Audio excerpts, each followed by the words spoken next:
We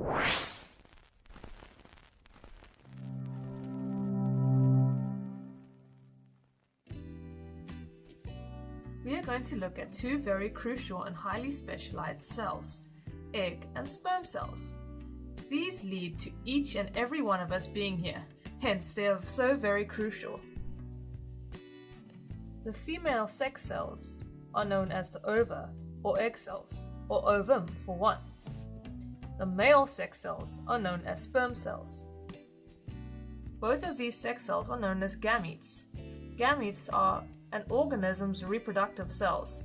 They have half the genetic information that all of our other body cells have, and so are known as haploid. Humans have 23 chromosomes, and most of the cells in our body have 2 of each. So 23 pairs of chromosomes make 46 in total, one from our mother and one from our father. However, gametes, so the sperm or egg cells, only have 1 of each, and which one, whether it is from the mother or the father, is random. This means that each of our gametes can be different from each other, depending on the mix of chromosomes. Although the egg cell and sperm cell have this very important similarity of only 23 chromosomes, they are very different cells to look at. First off, they are hugely different in size. A human egg cell is spherical in shape and around 130 micrometers in diameter. That's 0.13 millimeters. Not very large, but what size do you think a sperm cell is? Have a look at this egg cell being fertilized, and you can see the difference in size. As you can see, there is a lot of sperm. And ejaculation varies but contains at least 20 million sperm per milliliter. That's a lot. In comparison, on average, a woman releases just 1 egg per month. The reason there are so many sperm is to increase the chances of fertilization. When one sperm reaches their egg cell and their nuclei fuse, this gives 2 of each of the 23 chromosomes, and so makes up the 23 pairs and 46 chromosomes in total. The egg cell is large because it goes on to become a new person, and so is packed full of cell organelles, which allow it to create new energy and parts.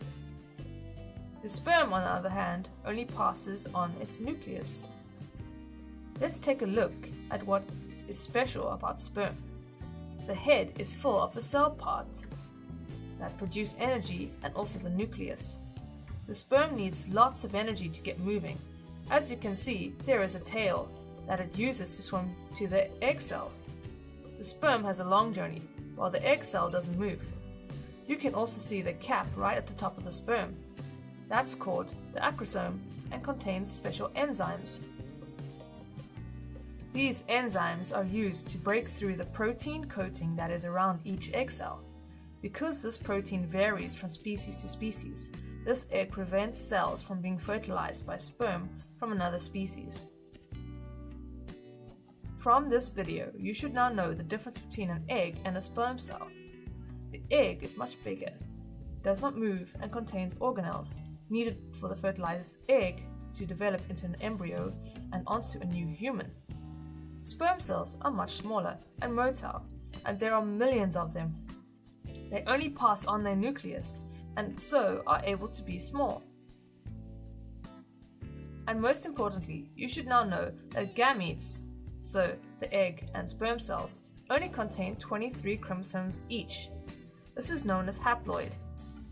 When the egg is fertilized by a sperm cell, the 23 chromosomes from each pair up, giving the normal diploid amount of 23 pairs of 46 chromosomes.